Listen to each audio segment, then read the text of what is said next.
आपण आकडेवारी खरं तर अगदी थोड्याच वेळात स्पष्ट होईल जेव्हा ईव्हीएम मतमोजणी प्रक्रिया पूर्ण होईल। मात्र पोस्टल मतदानासंदर्भातली ही जी मतमोजणी सुरू आहे त्याची आपण आकडेवारी पाहतोय। बीडमधून शरद पवार यांच्या राष्ट्रवादीचे संदीप क्षीरसागर हे आघाडीवर असल्याचं पाहायला मिळत आहे।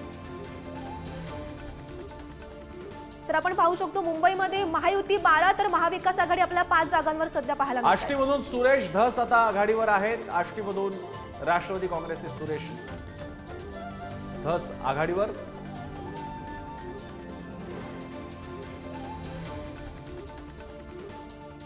तर वडगाव शहरीतून सुनील टिंगरे आघाडीवर दिसत आहेत। वडगाव शहरीतून सुनील टिंगरे आघाडीवर।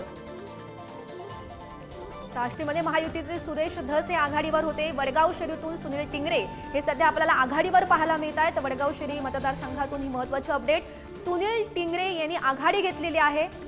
पोस्टल मतमोजणी प्रक्रियेतली ही आकडेवारी। बुलढाणा मेहकरमधून शिंदेच्या शिवसेनेचे संजय रायमुलकर हे सध्या आघाडीवर आपल्याला पाहायला मिळत आहेत।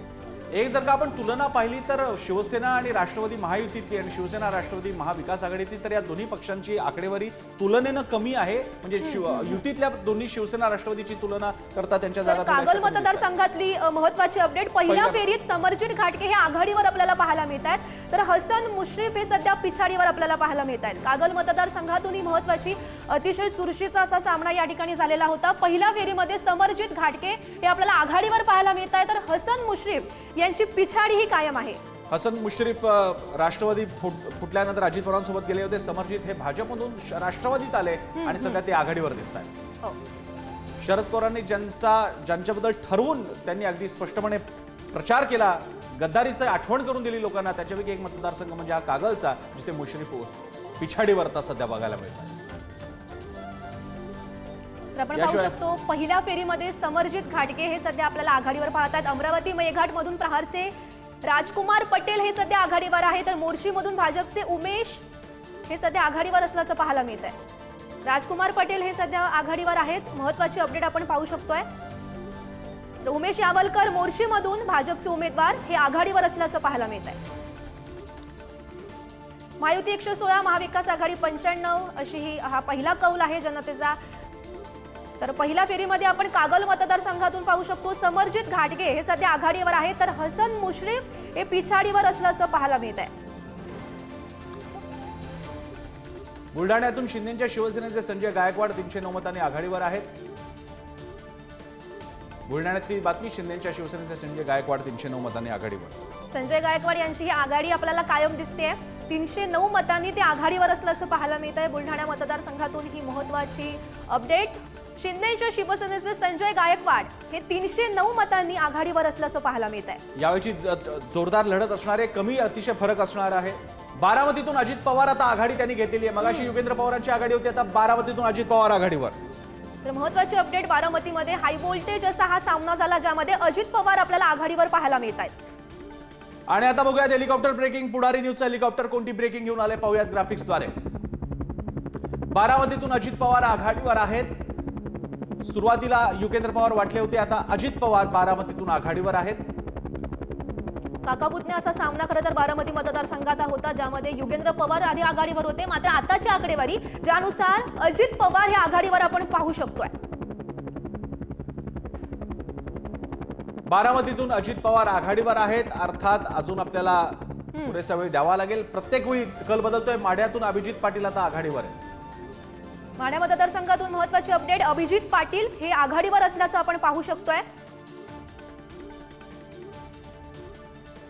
126 जागांवर महायुती सध्या आघाडीवर आहे। मविया 109 जागांवरती किमान बहुमतासाठीच्या जागांसाठीची स्पर्धा आता जोरदार आहे आणि त्या बाबतीत मविया अजून जरा मागे आहे। 109 जागांवर मविया आहे, तर तब्बल 126 जागांवर महायुती आघाडीवर आहे। मुक्ताईनगरमधून रोहिणी खडसे पिछाडीवर जाताना दिसत आहे। मुक्ताईनगरमधून रोहिणी खडसे पिछाडीवर। तर बीडमधून योगेश क्षीरसागर आघाडीवर आहेत, तर संदीप क्षीरसागर हे पिछाडीवर असल्याचं पाहायला मिळते। बीड मतदारसंघातून महत्त्वाची अपडेट, संदीप क्षीरसागर हे पिछाडीवर असल्याचं आपण पाहू शकतो, तर योगेश क्षीरसागर हे सध्या आघाडीवर आहेत।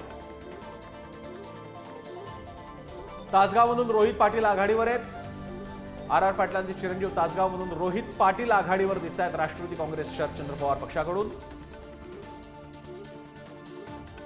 खरं तर याही मतदारसंघात आपल्याला चुरशीची लढत पाहायला मिळाली होती. अनेक आरोप प्रत्यारोप सुद्धा या मतदारसंघात पाहायला मिळाले. मात्र रोहित पाटील हे आघाडीवर आपण पाहू शकतोय. तासगाव मतदारसंघातून ही महत्वाची अपडेट, रोहित पाटील यांची आघाडी. महायुती 126, महाविकास आघाडी 109, तर इतर 7 जागा. हा पहिला कौल आहे.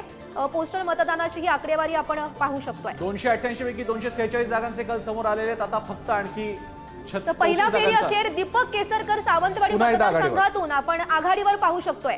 पहिली फेरी झालेली आहे, त्यानंतर दीपक केसरकर हे सावंतवाडी मतदारसंघातून आपण पाहू शकतोय. खरं तर चौरंगी लढत आपण सावंतवाडी मतदारसंघामध्ये पाहिलेली होती. राजन तेली ठाकरेंच्या शिवसेनेचे, तर बंडखोर विशाल परब हे भाजपमधून बंडखोरी केलेले ते अपक्ष म्हणून निवडून आलेले होते आणि त्यांची मतं नेमकी कुणाला जाणार याची उत्सुकता सगळ्यांना होती. मात्र दीपक केसरकर यांची ही आघाडी आपण पाहू शकतो. सावंतवाडी मतदारसंघासंदर्भातली महत्वाची अपडेट, पहिला फेरी अखेर दीपक केसरकर हे आघाडीवर असल्याचं पाहायला मिळत आहे. जवळपास 250 जागांचे कल आता समोर आलेले आहेत. 288 पैकी 246 जागा. आता आणखी फक्त 34 जागा आल्या की बेसिक कल सगळा स्पष्ट होईल. मात्र तरी सुद्धा काटेकी टक्कर कायम आहे.